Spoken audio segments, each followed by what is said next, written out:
and welcome to the latest episode of the Online Warriors podcast. And happy birthday to Pitbull, Mr. Worldwide. A huge fan of the show. Do you know why he's called Mr. Worldwide? I assume because he's a jet setter. I actually don't know. Do because he was Mr. 305, which is just the area code in Miami. And then he upped it to Mr. Worldwide. Oh, so it was like a branding thing. Yeah. I'm Illeagle 86. I'm joined by Techtic, who you've already heard dole out some Pitbull Trivia. And he's going to be doling out more later. And we have Nerdbomber with us as well, after the dog. Yeah, but specifically because apparently the dog will lock on and it just won't let go because, quote, this is his quote, "It's too dumb to stop fighting." And that's how he sees himself. I thought that was kind of funny. So you're telling me the edict was passed down. You have to go and learn information about Pitbull to preside over a quiz for this show. And you decided, hey, I'm going to learn a bunch of extra stuff to just kind of sprinkle. Yeah, I looked up the trivia on my lunch break and I just kept going. Okay. Well, I look forward to more tidbits like that throughout the episode. We got a jam-packed episode today. We're going to be talking about TikTok. TikTok. You guys know TikTok.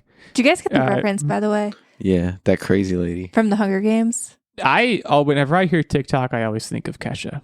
On the clock. And on the clock. Yeah, TikTok on the clock. DJ Party Don't Stop. I think of that app, that social media app. Do you guys know what I'm talking about? That is, it's soon to be banned in the United States. That one we used to watch. You guys remember that? I'm so sad.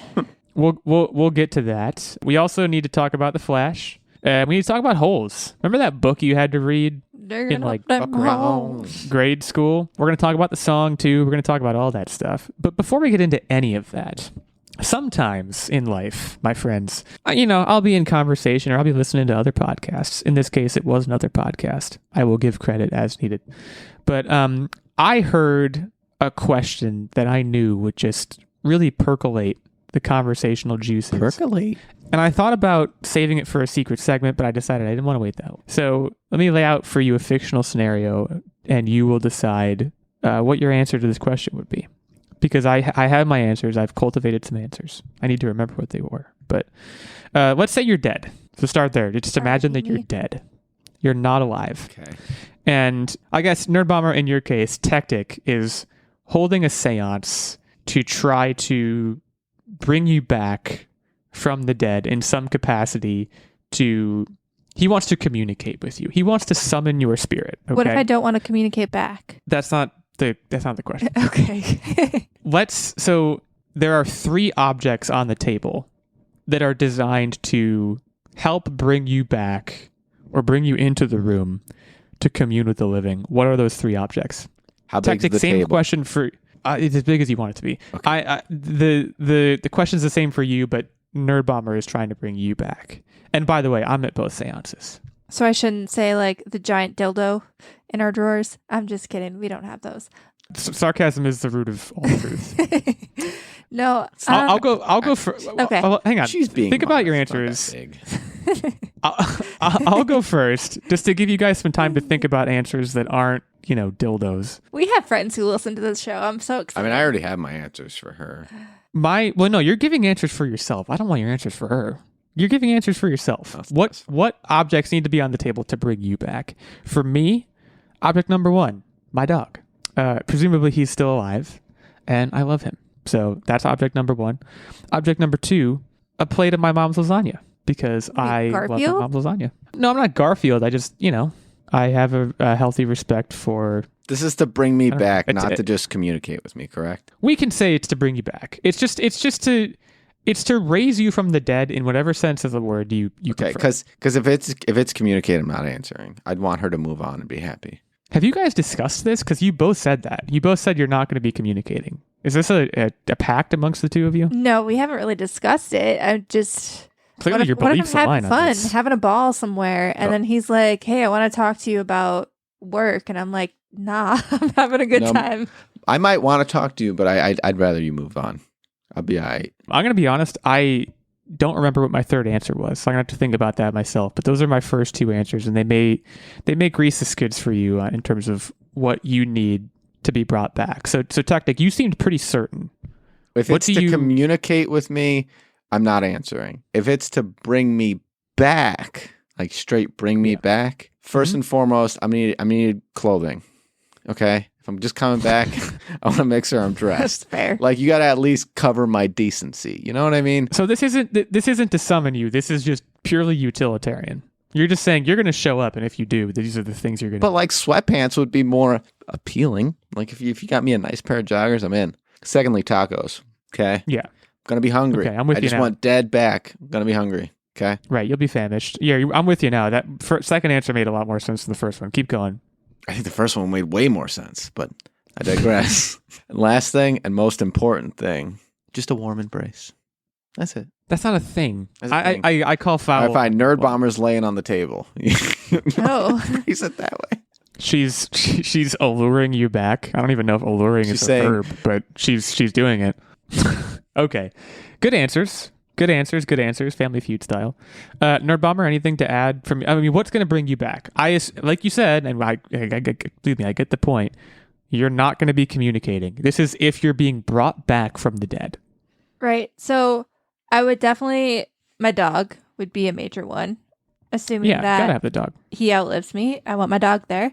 I'm going to want my best cozy blanket that. So you're planning on being cold. One. You're going to be super cold when you come back from the dead. Your first thing to be, I'm freezing. That's what I've been saying. No, I just don't think you realize how much time I spend under a blanket. That's why I asked how big the table was for her, because it's basically put the couch on the table. And then I think for my third one, a big old bowl of elbow noodles, lightly salted. Just plain. Yeah, just plain, lightly salted. God, you suck. Are they cooked at least? Yes, they're cooked. I'm not over here but they're not buttered. They're what just salted and wet. Yeah, you gotta be. I don't know. That's been my comfort meal since I was a kid. I like if I'm alone and he's not around for whatever reason, like he's traveling for something, I'm probably eating plain elbow noodles with a little bit of salt for dinner. I'm not here to. Well, I've decided just now I'm not here to besmirch any answers. So okay, good answers. Conversational topic accomplished. Shout out to the Ear Biscuits podcast. That was where I first heard that question, and I thought it was really compelling. So credit where credit is due. That's where I heard it. Bet our answers were better than theirs. I know one of their answers was a plate of bacon. I don't remember the other ones, which, bacon is pretty classic. Like, My third item, this was not the answer I gave the first time. I wish I could remember what the answer I gave the first time was, but it might be a cup of coffee. Because that's just kind of the state of life that I'm in right now, where I need a cup of coffee to wake up in the morning. I can get behind that one for sure. It would go weird with the lasagna though, so maybe not. I'll need to think about that a little bit more. Let's dive into some of our topics though, because we got a few here. I do think we need to start things off with TikTok. Now, to be clear, the news here is, as of this recording, because I have a feeling this may change before the episode drops on Wednesday, TikTok has announced that it will shut down in the United States on January 19th. So that's a week from yesterday as we're recording this. So a week from Sunday the 12th. So Sunday, January 19th. Unless the Supreme Court strikes down or delays the law requiring it to be sold. So basically TikTok's parent company, I think it's Tencent, I don't know. They basically said that we're not selling. And because it is a Chinese-owned company, the Supreme Court's basically you can't be a thing. So TikTok, as we know it, shutting down on January 19th. Now, let me start by saying, I think I am the only person in this quote-unquote room, only person on this podcast who is not a TikToker. And in fact, TikTok, as of late, has gone out of their way to make sure that I can't watch TikToks at all without the app. I used to be able to watch them without the app on my phone, and now I can't even do that anymore. That's why. So I've never, because government officials have to sign in now. I've never felt more disconnected from TikTok than I do right now. Let me just be clear and say that from the jump. I do think this is a pretty interesting thing that's happening, but the main point I want to make here is that via YouTube Shorts, Instagram Reels, whatever the Facebook videos now are called, there are so many social media companies that are just hey, let's just do what TikTok does. I feel like as a society, we're probably going to be okay if TikTok goes away. Now, are one of you of the mind to present a counterpoint to that argument? So, As a collective society, sure, we'll be fine. However, the problem with this is it sets a precedence. It sets a standard of government censorship. When you look at TikTok relative to really any other social media or product or website or news outlet, etc., etc., etc., there are plenty of foreign adversaries that own insert news outlet here, insert website here, that are openly consumed by the public. And by doing this, the problem is it sets that precedence that the government has the right to pick and choose which one they think is harmful, independent of its actual harm. The other side of it is it's just flat out insulting because it's under the precedence that we are being, quote unquote, hoodwinked or bamboozled into what's the giving word away our data. But not getting Not away even that. But It's like having a disdain for the government. We're being propagandized into having that because of this, quote, Chinese-owned app. Well, no. Our disdain for the government isn't because of the app. Coming in I'm hot. just saying. On our apolitical podcast. I think my biggest thing is I don't understand. I guess my experience on TikTok, and I have very different experiences. Sometimes it does sway into the political, and we're not a political podcast, but sometimes it does sway into that realm based on, what I'm interested in and what I'm looking up. But it's not presenting me things that I would not already be looking up. And honestly, I would say probably 80% of my time on TikTok is nothing to do with politics or even like culture, like from a society standpoint. It's very heavily pop culture stuff. I would say because I bombard Techtic with so much of my TikTok feed, my For You page, because I giggle and then I send it to him. And I think for the past 2 weeks, maybe week, it's all been Wicked stuff, Wicked interviews, Wicked edits. Like, she means the movie. Right. It's not like Wicked, like the noun. And I don't know, like I've learned how to do crafty stuff. I get stuff about video games. Like it's no different than if I go on Reels. Like my experience is really not that different, except it's just a little bit better curated because on Reels, I can watch a couple of video game Reels and then the next video is like somebody in the Appalachians showing me like spooky time, but it's like 2 p.m. in the afternoon. And that's not when I'm trying to watch spooky time stuff. I'm just like, what the frick is this? And then I scroll. Like, it's just not as entertaining. The algorithm's just not as good. And I get they don't trust the algorithm, but like, I'm also not an idiot. Like, I know when I'm being marketed to, like, it's very obvious when something is like, oh my God, look at this mini vacuum for your keyboard. It's the best thing ever. I'm like, okay, this is an ad. I'm not an idiot. It's insulting in that standpoint. You're touching on like my sense of discontent with this, which again, I don't have a horse in this race. I don't have a TikTok account. Like I'm not, whatever happens here, I'll be fine. Presumably the main purpose of this, like you said, it may be like a propaganda thing, but it also, I think one of the arguments I've heard is that like China is quote unquote stealing our data, right? Like they have all of our viewership statistics and they're going to use that for, I don't know, something. Here's the thing about that. First of all, the content that people tend to absorb on these apps, like you said, is, I'm going to say, inconsequential. I don't have a TikTok, but if I had a TikTok, it would probably be like 100% just like funny videos of like little dogs or something, you know? What are you going to do with that, China? How is that useful to you? Point number 2 is, I'm spoiler alert to everyone out there who's concerned about that. China already has your data. China already has my data. Do you guys remember China already has everybody's data. It was basically entirely Temu. I mean, it's that battle has been fought and won. It's over. Like, why are we still considering it to be a battle that needs to be fought? Like, it's over. Let it go. Why are we all up in arms about this? They have our data. They're doing things with it already. I guarantee you. We'll never know what they are, probably. But I think as data sources go, TikTok has to be like one of the more innocuous sources of it. Because like you said, anytime anyone's using it, it's like, I'm going to do this dance that I saw someone else do and mine's going to be better. It's like, all right, that's the app. I just don't see how that would be effectual data in the hands of data miners. But, you know, who am I to say, I guess?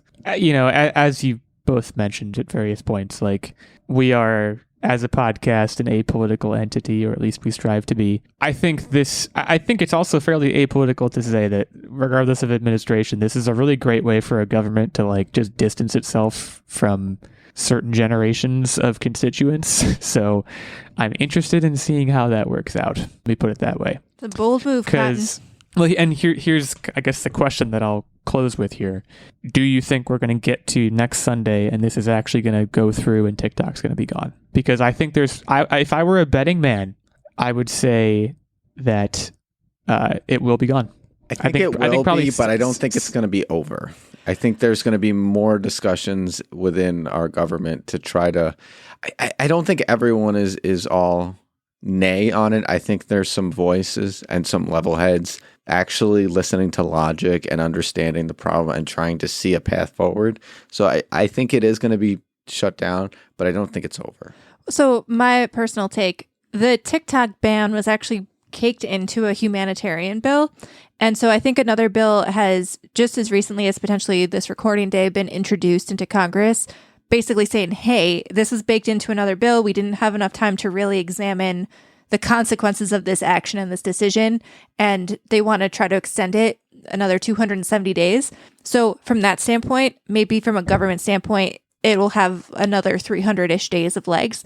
However, I think the TikTok CEO, and honestly, good for him for standing on business, they're pretty much saying that, because this happened in India as well, I believe, and TikTok just went dark.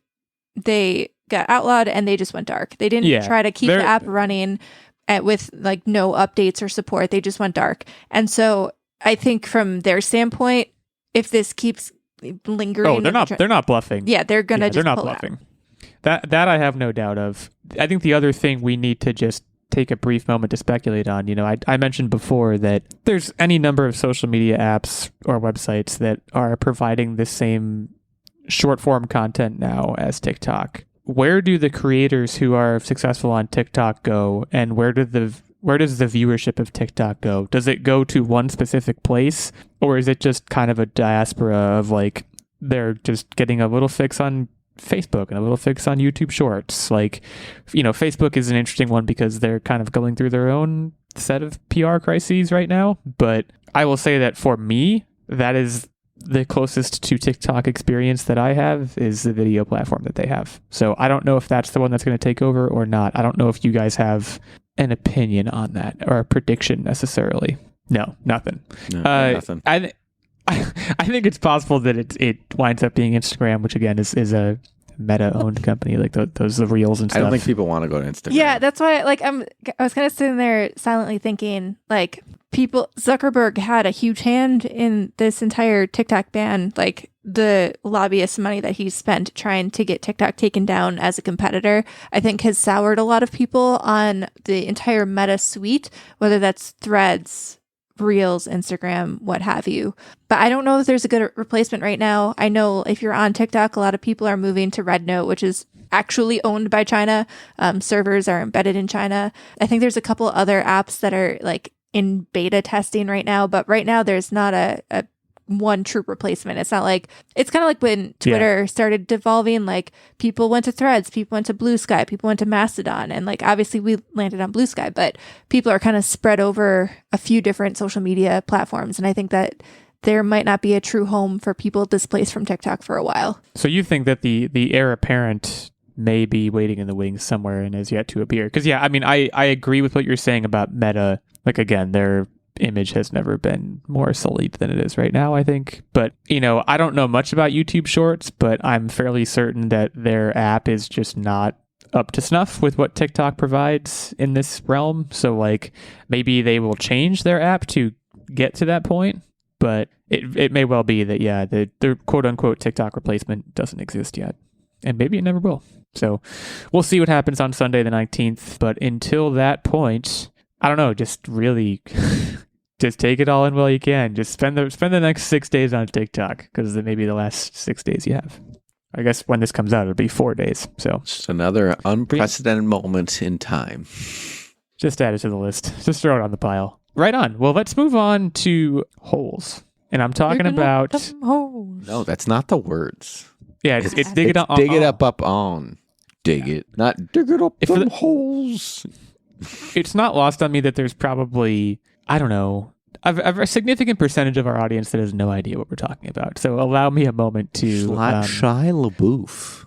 Tell you about a book/movie called Holes. So Holes was originally a book by Louis Satcher, and the generation of these hosts was such that this book came out when we were in like elementary school, I believe, and man, that book was fire. It's a book that tells a story of a child who you ultimately learn is wrongly accused of, a crime. But when I say crime, I really mean like he stole a pair of shoes, I believe is what it was. And he's sent to a reform camp in the middle of the desert. And it's a bunch of kids who have been convicted of similar crimes, and they have to dig holes as a manner of reform. And the camp is run by basically crazy people, and a whole bunch of stuff happens I don't need to get into. But it was made into I think, pretty successful Shia LaBeouf movie that it's like a pretty good movie from what I remember. I haven't watched it in a really long time, but it did have a banger of a soundtrack, and there's a song on it that I don't even know what the song is called. I think it's just called like Dig It or something. I still quote the flashbacks where he's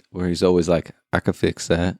I love that. No, this is also I should mention, this is the source of the meme, because it's a meme now of like the girl's digging holes and she's like, I'm tired of this, grandpa. And he says, well, that's too damn bad. Me and my wife say that to each other constantly because that's just kind of the cadence of adult life. But anyways, the news here is that this is going to be a show on Disney Plus. It's been ordered to pilot at Disney Plus. And I'm going to say right now, you guys know that my opinion of the Disney, Star Wars, Marvel machine is often very negative. I think this is a banger of an idea. I think this is one of the better ideas that Disney Plus has had, or Disney, the company, has had in a hot minute. I think you can serialize this and turn this into seasons extremely easily. And, I think probably you get a season for the first book, and then after that, you can do whatever the hell you want. And when I say the first book, I mean the only book. There was no sequel to Holes. But you do a season based on the book. You could do a whole episode on the economy that they had running at this camp. Honestly, it's a great idea. I think it could do numbers in the same way that the movie. I'm gonna Google while you guys are talking about this because I'm pretty sure the movie did numbers and not without cause. Your guys' take on this? Good idea? Bad idea? Good idea. Even if you just want to say how good the song was. Not only is it a great story, but you can also do things like bringing back some of the old cast for different roles, because like we'd love to see them all. I mean, Caveman, Stanley, the whole gang. X-Ray, Magnet, X-Ray, yeah. Armpit. Yeah, so this movie came out in 2003. So think back to 2003. It was a different time. $17 million budget, made $71.4 million. Definite success, positive reviews from critics. Just an out-and-out banger. And like, again, like I said, different time. Like, this is not a movie that made like $300 million at the box office, but it also was like never trying to. I just think that this is a story and a story world that has a lot of potential to touch on very important topics to children. Like, again, as much as I'm like, this is a banger of an idea, it's likely not a show I'm going to watch, but I think it's a show that's going to be very successful. Nerdbomber, any take on Holes? First of all, we've all seen the movie here, right? Oh, yeah. I've read the book, seen the movie. In fact, honestly, I feel like I read the book a lot more than I watched the movie. I don't know if you guys, like in your, I guess it would have been elementary school library, Holes was like a hot potato. It would not stay on the shelves. Everybody wanted to read it. It was constantly in and out of circulation in the hands of children who were digging up some holes. And I read it a lot because it was like the hot title, that and Redwall. So I'm very familiar with Holes. Ooh. Shout out Redwall. Yeah. Love the crap out of that book. I mean, what do you expect when your main character's name is Stanley Yelnats? There is a magic to children's literature. You could not read a book as an adult where the main character's name is Stanley Yelnats. Like children's authors like Louis Satcher just do stuff like that and are just without even batting an eye. They're like, yeah, it's his character's name. And then like bases the whole story around that, or like he's like Stanley Yelnats the 18th or something, I believe. Like his entire family's been named that forever. If I was the main character of Holes, my name would be Reb Mobdrin, Nerdbomber. I don't hate that name. I'm thinking back to, when I was a kid. This feels like something that should have been like a big Halloween costume around this time. And it kind of wasn't. And that feels like a missed opportunity. All you got to do is get an orange jumpsuit and a red hat and like put a napkin under it. I feel like it might have And been if you even slightly look a little too bit like generic. Shia LaBeouf. Like, I feel like then you Maybe. could have just looked like a generic convict. Because wasn't it just an orange jumpsuit? So, like, Yeah. I don't know, when Orange- you go door to door and you have adults then guessing what you are, and they're just calling you like a generic prisoner 999, and you're like, no, I'm Stanley Ilnats. And then they just look at you confused. I kind of get it. The one problem that this show is going to have, and you know, Techtic, you mentioned the idea of bringing back old cast members to like play certain roles. It's assuming that the first season or just the entire thing is just basically replaying the book and the movie. Casting, it's going to be very hard for them to do better than they did. Like Sigourney Weaver, Jon Voight, Patricia Arquette, Dule Hill. There were so many people in this movie that were just perfect. They were perfect for the role. They were amazing. Even Shia. This was before Shia went completely off the rails and just turned into kind of a wild I man. know who Stanley could be. It's the one kid from Stranger Things that's got kind of the crazy hair and pointy Dustin. nose. Yeah, Gaten Matarazzo, I assume is who you're talking about. Maybe. I don't know. He might be too old at this point. I mean, you have to remember, Stranger Things has been on for like a bajillion years. How old is Gaten Matarazzo? Didn't I'll they Google that on just my turn own like time. 18, maybe 20? I don't know. Yeah, but like he looks young. I'd buy it. I loved Jon Voight in this role, in particular, the role that he was in this movie. Sigourney Weaver was great as the crazy camp warden. She was Honestly, awesome. when is Sigourney She was Weaver awesome. not great? Like, I can't think of something where I watched her and I was like, not a good job, Sigourney, not a good job. Also a banger name, Sigourney. You love it. You love to see it. So yeah, no sign or no indication of when this is coming. It was basically just announced that it was ordered to pilot. Drew Goddard is executive producing, and I don't know what else he's done. He's done a lot of stuff though. His name is very familiar to me. By the way, who would replace Jon Voight would be Pedro Pascal in that as that role. It's a good point. Pedro Pascal is very hot right now, and I mean that in every sense of the word. This is not a topic, but they just released another Last of Us teaser last week, and good grief, I'm excited for that. Drew Goddard's done a bunch of stuff: Cabin in the Woods, Bad Times at the El Royale, Cloverfield, The Martian. He's been involved with like a million things. Anyways, again, no indication when this is coming, but should be a banger of a time. Go look up that song, and I'm saying right now, as we share breath, go look up this song from the whole soundtrack, and I'm looking right now to see what the song is called. It's called Dig It Up. We're going to bop to that Which- during the break, just so you know. Yeah. It does appear that it's not on Spotify, which is honestly devastating, but I'm sure if you just like YouTube it for 5 seconds, you'll find it, and you'll be jamming. We're going to take a short break now before coming back to talk about The Flash and director Andy Muschietti. I don't know how to pronounce his name. We'll get to that later. Before we take our break, before we talk about that stuff, it's that time in the show again. Mr. Stephen Keller, take a bow. Stephen is the Patreon producer on this show. He gets this shout out every episode. He is a very noble and stalwart knight with his suit of armor, etc., etc. You've heard Stephen's name a lot if you've listened to this show for really any length of time. And that is not without cause, and it's well deserved. Thank you again to Stephen for helping us keep this thing going. Stephen is a Patreon producer. He supports us at the highest of our 3 levels of support. He gets his shout out every episode. He, of course, also gets access to the monthly secret segment and vlog. He gets input into the quiz spot on the show, as well as the occasional guest spot on the show.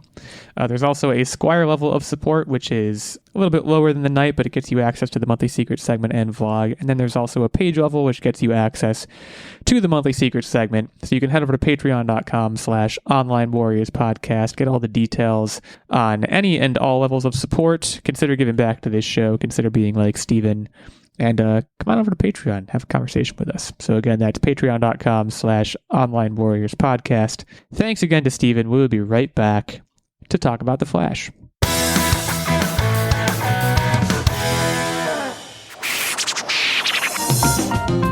I'm Ryan Fonzie, This is Cameron Hagee. My name is Tony Giggles. and we're 3 dudes who love The Legend of Zelda and love talking about The Legend of Zelda.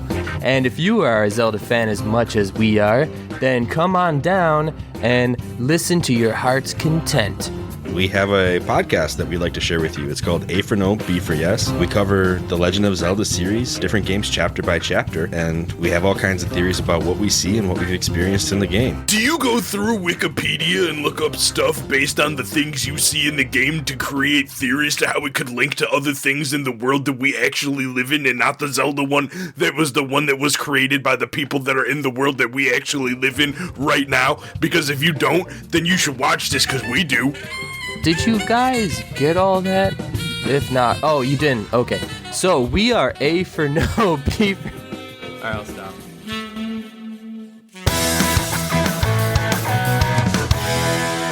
All right, we are back to talk about The Flash. You guys remember The Flash? It's a movie that came out, DC EU movie. I would say it pretty much bombed at the box office. I don't actually know what its box office was, but it was a $200 million budget, and it was widely panned when it came out. Andy Muschietti? I'm going to say Muschietti. He gave an interview recently where he basically said that the superhero film failed to appeal to, quote unquote, the four quadrants, which is a movie industry term meaning to appeal to everyone. The Flash failed because it wasn't a movie that appealed to all four quadrants. It failed at that. When you spend $200 million making a movie, Warner Brothers wants to bring even your grandmother to the theaters. I found in private conversation, this is him talking, by the way, it's not me.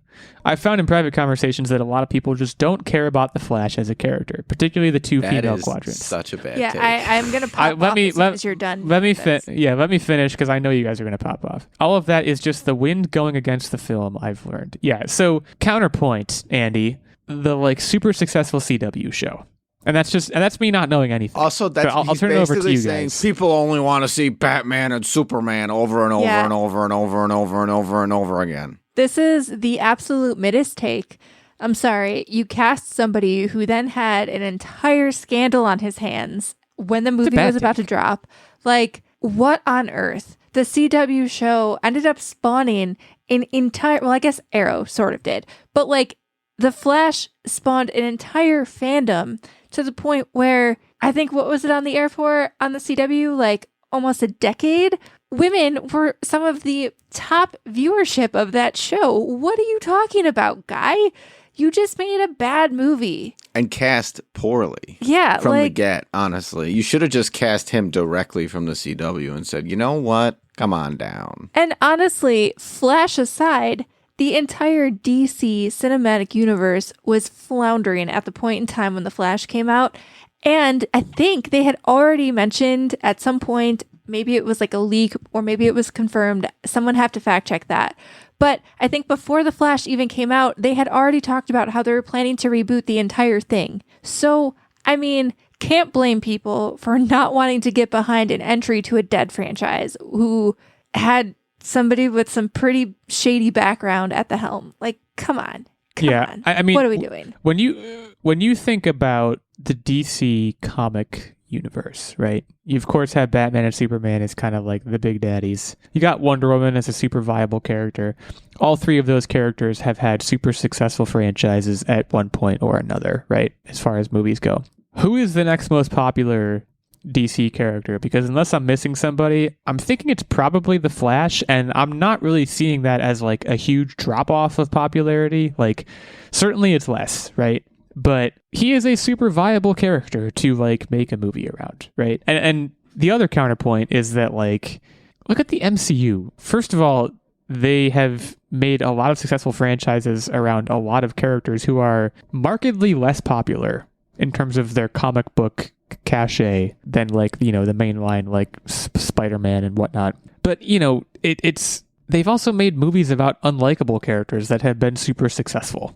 It's not, don't get me wrong, it's about the character and the character's likability and the character's marketability, but it's also about so much more, and he's just not really mentioning that here. Well, the problem all the stuff that you guys mentioned, it's, yeah. The Flash is one of my favorite superheroes. At a point in time before they bastardized him with Ezra Miller, I would have told you, hands down, bar none, my favorite superhero, probably the only superhero that I've actually read the majority of the comics about. I don't really dabble too much in actual comic books, but The Flash, I have read them. And The Flash could easily have solved all of the woes of the DC universe at the time. The Flash, Barry Allen, is kind of a fun, he's the Peter Parker foil in the DC universe in terms of personality. Obviously not the same powers, but in terms of personality is very Peter Parker-ish.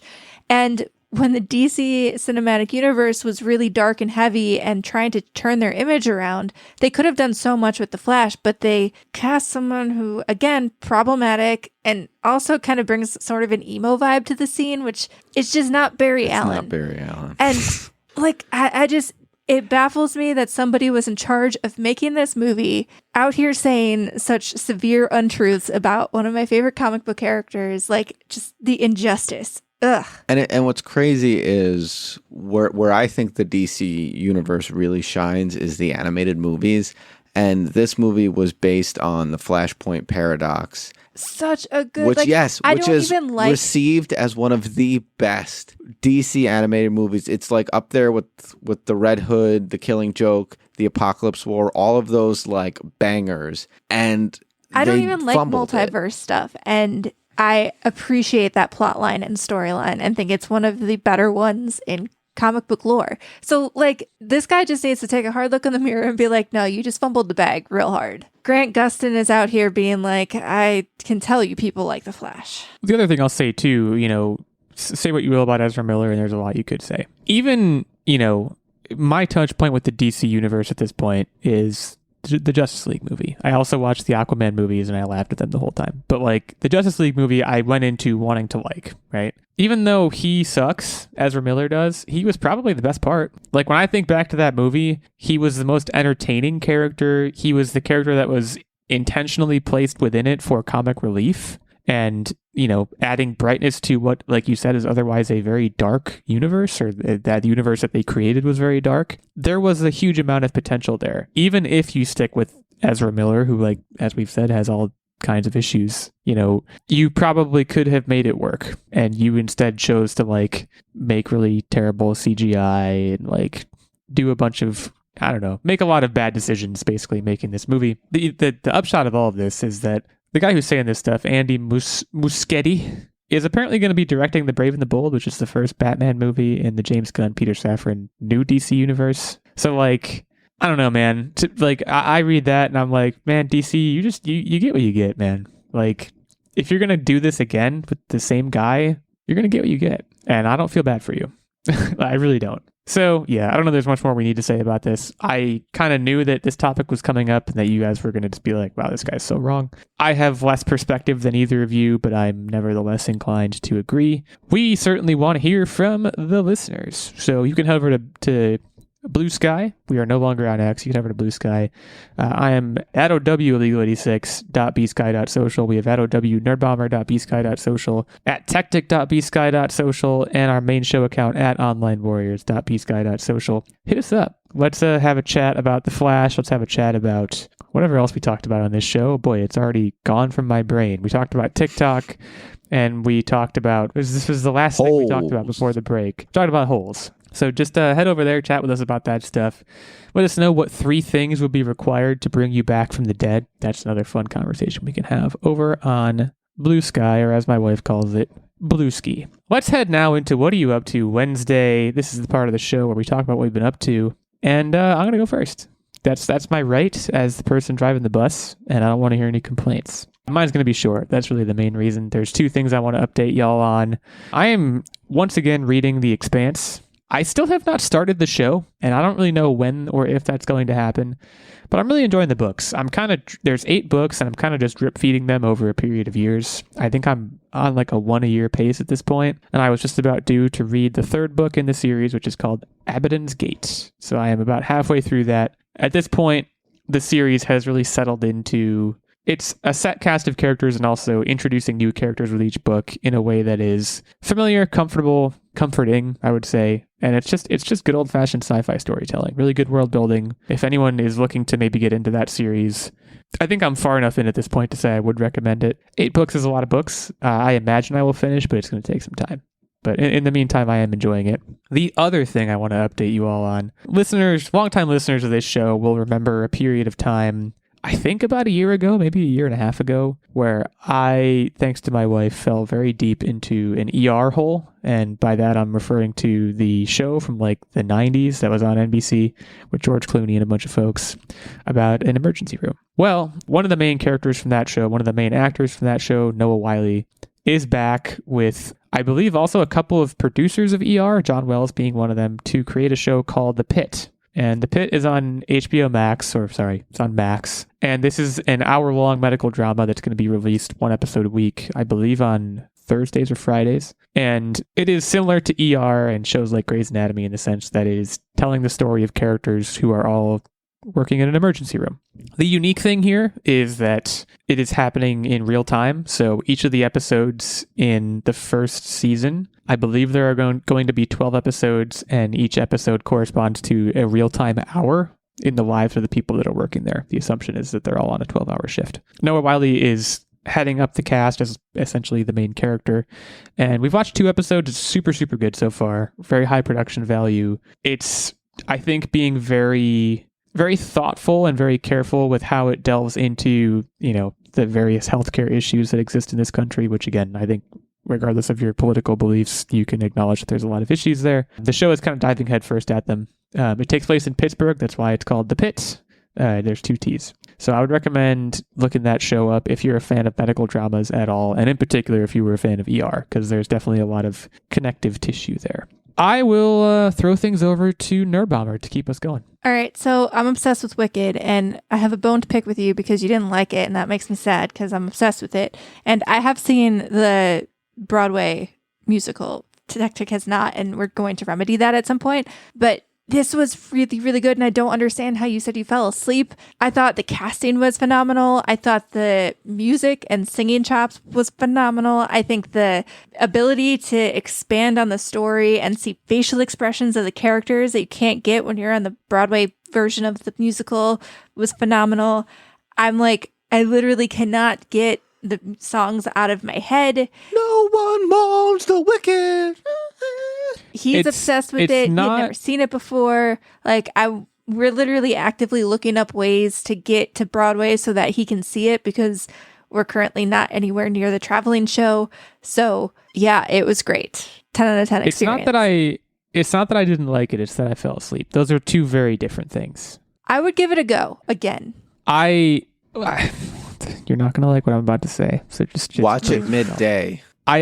First of all, and I would have had to have said this when I talked about this on the show. Cynthia Erivo has an amazing voice. She's incredible. There's no disputing that. I believe I would have said on the show, Ariana Grande has a great voice.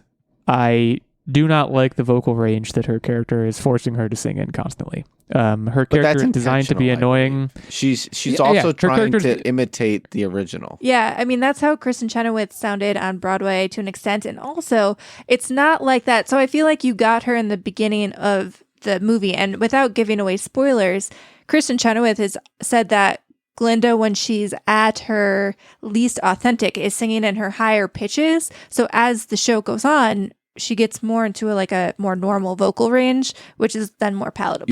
You're supposed to find her grating. They did their job. That's all well and good, but I don't have to like listening to someone be grating. I feel like you're just thinking about No One Mourns the Wicked, which is right off the bat. But I feel like after that, that's really the only time she gets into those really, I can't even hit the notes, so I'm not going to try. But that's really the only time it gets screechy. But that's intentional. The last thing I'll say, which is, again, you're not going to like it. I didn't care for the music. I thought Cynthia Erivo was awesome. I thought the songwriting was not great. I'm sorry. That's it's like an acclaimed Broadway musical, right? I do. I do. It doesn't mean I have to like it. All right. It can acclaim itself to Kingdom Come. There were songs in particular, and again, I only watched the first hour, but there were songs in the early half where I was like, you know what musical he really there's no rhyming in these Emily songs. Perez. Someone's just writing words down. That's all they're doing. And the words don't even rhyme. There's no lyricality to it. It's just they're saying stuff. Yep, he's 100%. You're mixing up movies. You're talking about Emily Perez, right? Amelia Perez. I can't believe one. I did not watch Amelia Perez. We have seen clips. This is thanks to TikTok. We have seen clips of Amelia Perez, the musical movie adaptation that won over Wicked at the Golden Globes, and holy shit! But that's another thing. Lost the podcast. That's what you should watch. But I'm just my gabber is flapper. I don't even. That's not like I'm flabber so. is Yes, gasted. I'm so. No, you said it. Because you're like your gabber is Flafford. You said it. It's okay. you're out here saying that words need to rhyme, and I'm just like, it is one of the most empowering, authentic pieces of music in musical theater, and I'm just, my brain is short circuiting, my guy. Oof. Yeah, I mean, You're giving I know I'm her in the minority ick. here. I know that I'm in the minority here, but I have the right to an opinion, and that's what it is. So yeah, I guess I didn't like it. I don't know. I guess I'll go back on what I said earlier. Maybe falling asleep and not liking it mean the same thing, because the hour that I saw of it, I didn't like. Have you seen the? I like Have you seen the Jonathan Broadway Bailey. play? I'll also say that. No, I haven't. I feel like you should at least look up the story then of the Wicked musical. Just read the plot, because it's more than just rhymey songs. The way that it ties into the Wizard of Oz, and I don't want to give spoilers because people haven't seen it, and also I already Techtic know. hasn't seen it. I know what the spoiler is already. You know why I know what the spoiler is already? She 'Cause dies. It's telegraphed. It's telegraphed super hard at the very beginning of the movie, which I don't know, but like it is. But that's Doesn't not the, take a that's not the PhD in only- plot to understand. That's not the only thing that's linked, and that's why you're oversimplifying it, and you just want rhymey words, and that makes me sad because musicals are not just rhymey words. And Jeff Goldblum. Yeah, I'm surprised you didn't even hit Jeff Goldblum. I saw him and I was like, "That's him," and they're like, and someone was like, "You're not supposed to know that yet," and I'm like, "Well, I'm not an idiot." Like, I don't know. He sings in like the first 5 minutes, and you're not supposed to know it's him, but it's him. I know the gist. All right, I'm not gonna give away the plot for the people that haven't watched the movie or seen the musical, but I know the gist. I know what the book / musical / movie is trying to say. I think I might have said this on the show last time when I was talking about Wicked, but if I didn't, I'll say it one more time anyways. I also my broader problem with Wicked is that I think that too many pieces of media now are dead set on humanizing canonical villains. And let me head you off here and say, I understand the point of Wicked, or at least the point that was being made to me. I understand. The thing though, that the reason why I sighed is because that's been like a recent trend in media, but the Broadway musical was written a long time ago. And by a long time, I mean like not 10 that. years? No. Something like that. No, it's 15 been years? longer than that. 2003. My point is that So it's a 22-year-old musical. And so I think you can't be like, oh my God, it's making villains humanized because that's the modern trend right now, because it kind of did it before all of these other franchises have done it in the last like 5-10 years. I don't care about when it did it. I care that I'm seeing it now and it's not original anymore. And like, I also just think that villains shouldn't always be humanized. Like, sorry, call me old fashioned, but like, give me a villain who's just a villain.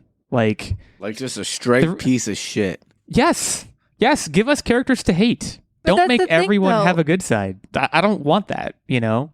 But that's the thing, though. Like in real life, all villains are not.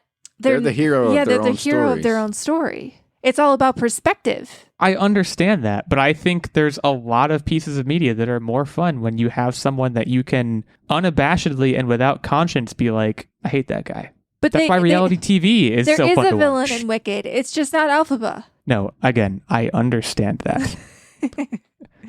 My point is that the Wicked Witch of the West is, for whatever, decades, however long the movie's been out, however long the story's been being told, was canonically just a straight up evil, just the bad guy, right? They were the bad guy. They were the villain.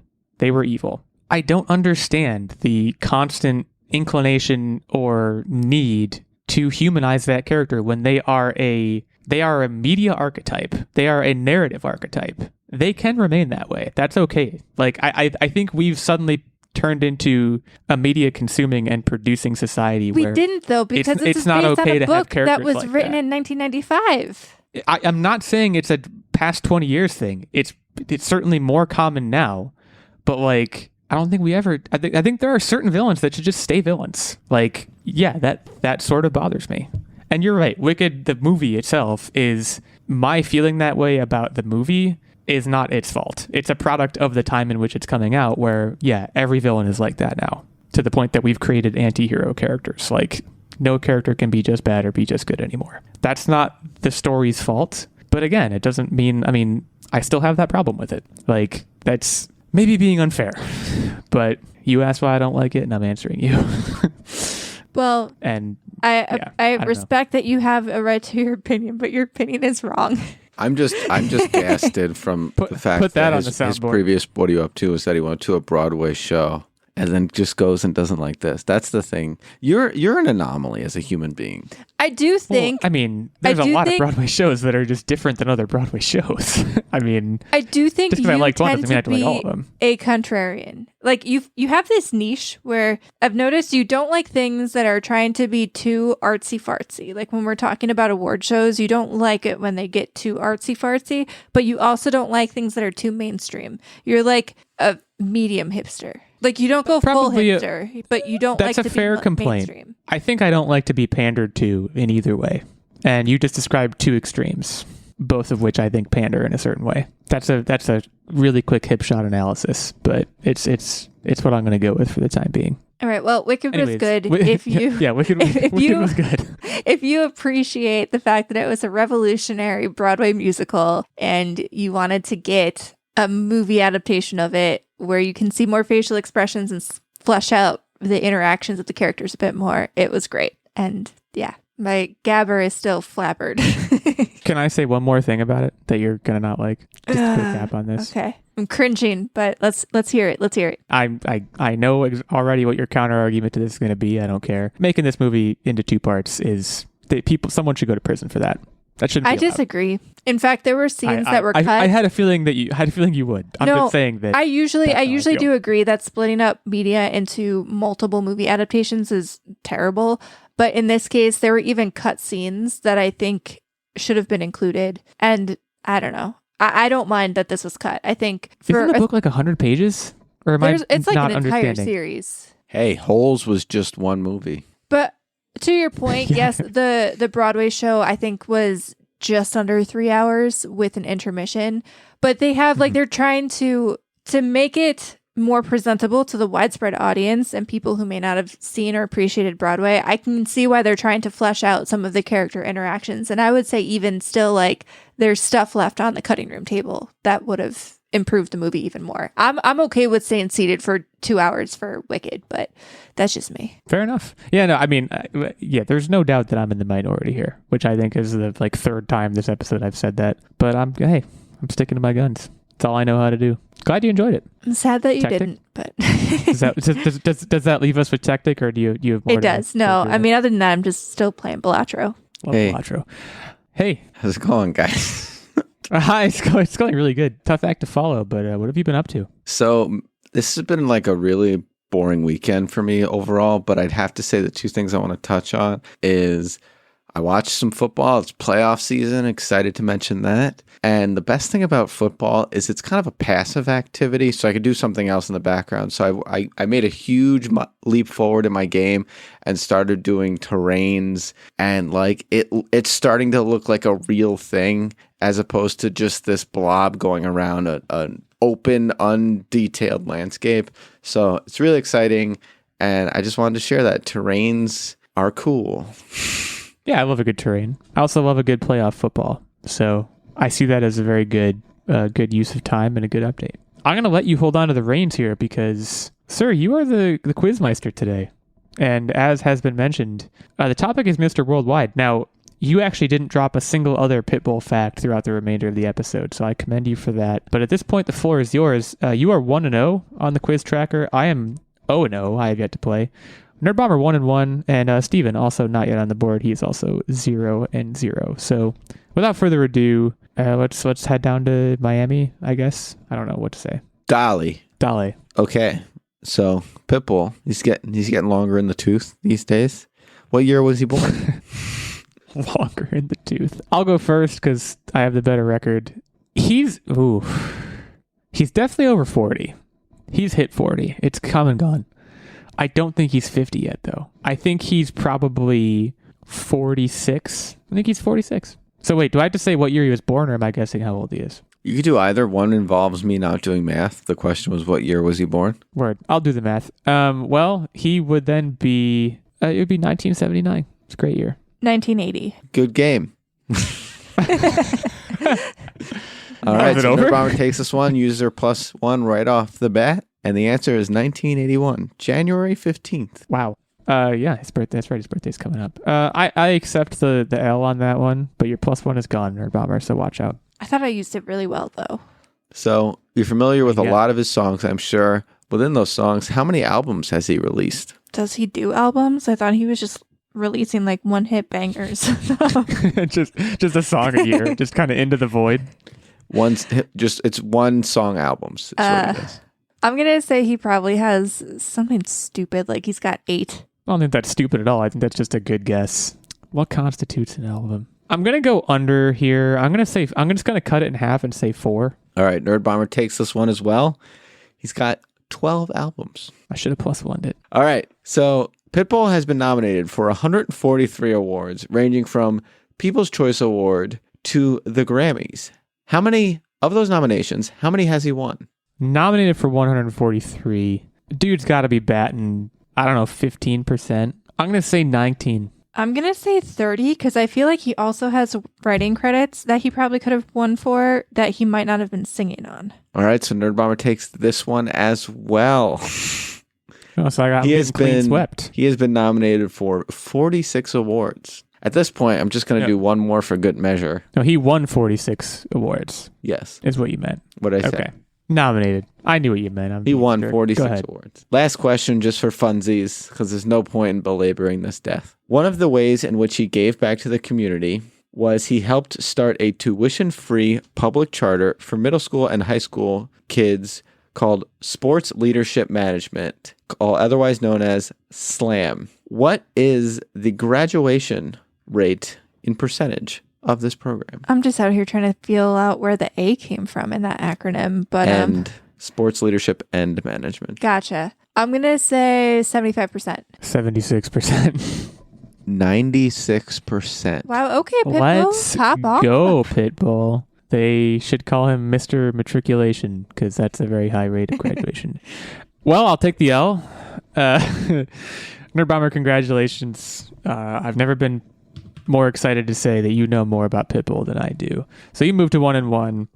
I moved to 0-1, and I slide down to the very early bottom of the quiz rankings.